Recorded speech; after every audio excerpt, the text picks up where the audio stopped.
If you type Armageddon into a search engine, Hollywood and pop culture serve up a predictable sequence.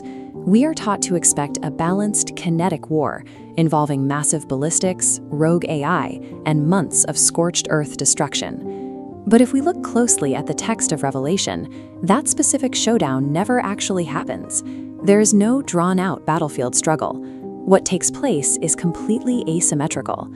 When the Creator arrives, he doesn't bring metallurgical weaponry. The ancient text describes a sword coming from his mouth.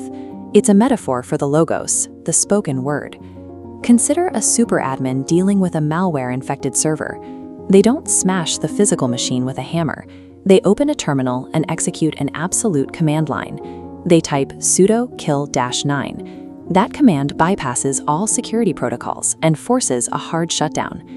In a matter of milliseconds, the Antichrist's entire global military architecture goes offline. There is no exchange of fire or contest of military might. The event is a localized malware eradication, executed without effort by the system's creator. With the threat instantly neutralized, a logical question follows. Why doesn't the timeline immediately transition into the eternal state? Why build in a deliberate 1,000-year delay? In Christian theology, there are different ways to read this era.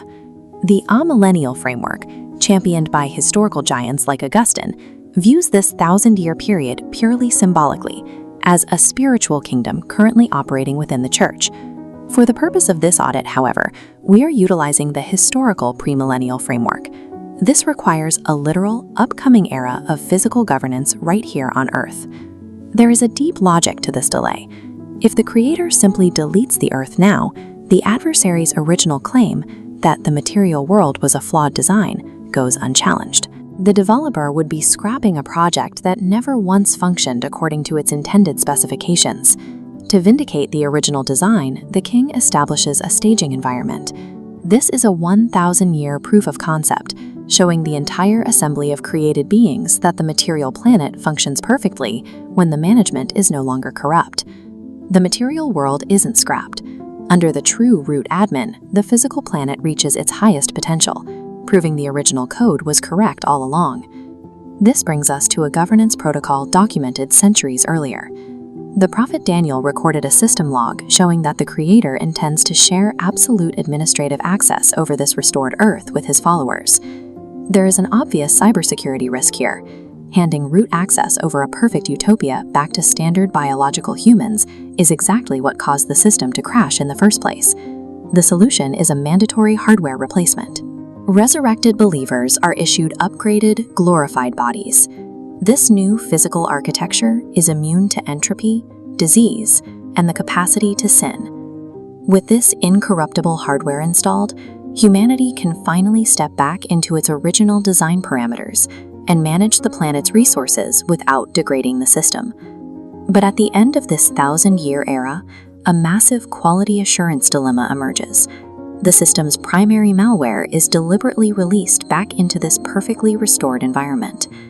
During this millennium, standard biological humans have continued to multiply.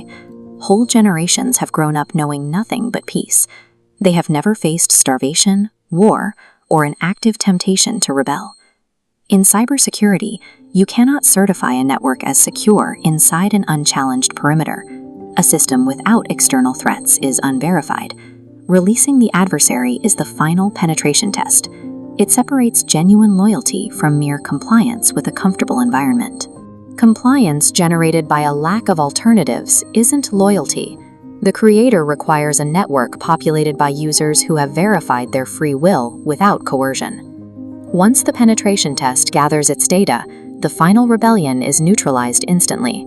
This sequence serves as a universal public audit. It is a documented demonstration to every watching entity that even inside a flawless environment, a user without genuine devotion will still choose rebellion.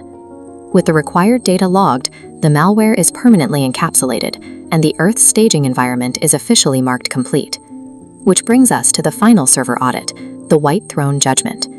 The original design has been vindicated. Every vulnerability has been exposed and permanently patched. The staging phase is over, and the universe is ready for the final system update in Episode 7.